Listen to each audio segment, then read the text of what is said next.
ಇನ್ನು ಮೊನ್ನೆ ತಾನೇ ಹಿಟ್ಲರ್ ಕಲ್ಯಾಣ ಸೀರಿಯಲ್ನ ದಿಲೀಪ್ ರಾಜ್ ಅವರು ಕೊನೆಯುಸಿರೆಳೆದಂಥದ್ದು ನಿಮಗೆ ಗೊತ್ತಿರುವಂಥ ವಿಚಾರ.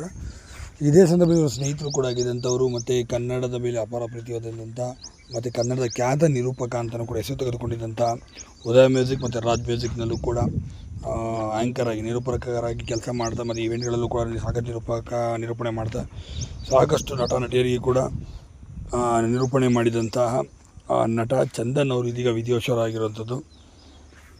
ಚಂದನ್ ಅವ್ರನ್ನ ನೀವು ಉದಯ ಮ್ಯೂಸಿಕ್ನಲ್ಲಿ ಬಹುತೇಕ ನೋಡಿದರೆ ಸುಮಾರು 10 ವರ್ಷಗಳ ಕಾಲ ಉದಯ ಮ್ಯೂಸಿಕ್ನಲ್ಲಿ ಕೆಲಸ ಮಾಡಿದಂಥ ಈ ಕಲಾವಿದ ಸಾಕಷ್ಟು ಒಳ್ಳೆಯ ಹೆಸರು ಕೂಡ ಪಡೆದಿದ್ರು ಅಂತಲೇ ಹೇಳ್ಬೋದು.